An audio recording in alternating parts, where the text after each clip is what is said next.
Mathieu, je m'en vais.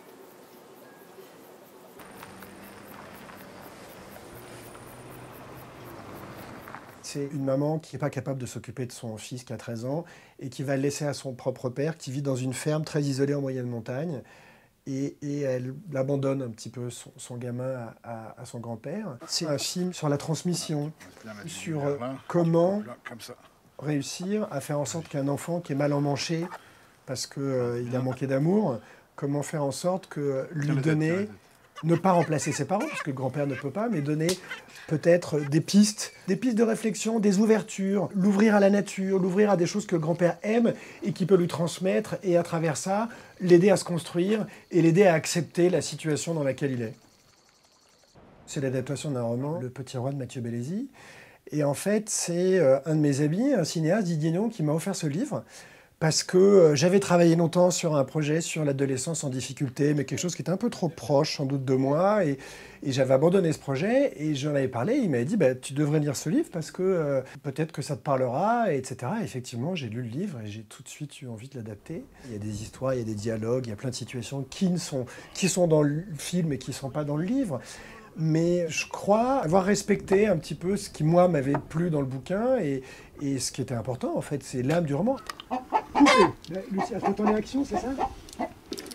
Mais non, mais parce qu'on a dit que tu l'as poussé la chienne et qu'ensuite tu allais par là. Mais faut attendre un peu, non Ah non, mais là c'est trop long, mon chéri. Il faut... oui. Alors, tu la dégages, et puis tu vas par là, et puis s'il y a des poules sur le passage, tu donnes un coup à la poule. Okay. Mais dans une énergie mollassonne. Truffaut, il dit, et un truc que je trouve incroyable, c'est la différence entre un film réussi et un film raté, c'est quand le réalisateur a pris plus de bonnes décisions que de mauvaises. Et la décision la plus importante, quand on démarre un film, c'est le casting. C'est de trouver les bonnes personnes pour incarner les personnages. Et moi, j'ai choisi mon fils. De toute façon, j'en ai rien à foutre de vos histoires de kitesurf. Moi, je suis bien avec Dédé. Lui, au moins, il s'occupe bien de moi. Je te déteste, t'es plus ma mère. À quoi tu penses quand tu fais une scène comme la scène d'hier à table avec ta mère et que tu dois l'insulter? Comment tu fais, en fait?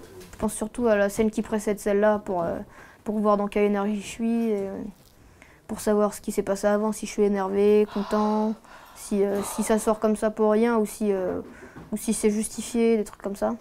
Puis quand je le joue, je pense à rien, je préfère penser à rien, et puis ça sort comme ça sort, et puis voilà. J'ai pas eu beaucoup besoin de le diriger, il avait compris le personnage, vraiment, il l'avait intégré tout de suite. Simplement, il fallait que je le remette, comme évidemment les films, ça se tourne de façon complètement pas du tout dans l'ordre. Donc il fallait juste que je dise, Lucien, souviens-toi, c'est à ce moment-là de l'histoire, donc ça fait... C'est censé, ça fait tant de temps que ta mère est partie, t'es en colère, t'es plus ou moins en colère. Là, avec ton grand-père, ça va de mieux en mieux. Donc c'était juste le recadrer à quel moment le plan qu'on tournait se situait dans l'histoire, mais pour le reste... Il avait lu le scénario, il avait compris le personnage, il s'était raconté son histoire, on en avait parlé, mais après il s'était fait son petit truc. Il avait une responsabilité sur les épaules très importante, puisqu'il incarnait le personnage principal. Et il a pris ça avec une espèce de désinvolture, et en même temps une intime conviction, je pense qu'il avait, qu'il y arrivait, notamment le deuxième tournage, parce que comme le film s'est fait sur 2 périodes, une été, une hiver, la période d'été, c'était la première, donc il ne savait pas, c'était la première fois, donc peut-être qu'il était plus incertain. Mais la deuxième fois qu'on a tourné toutes les séquences d'hiver, il savait qu'il savait.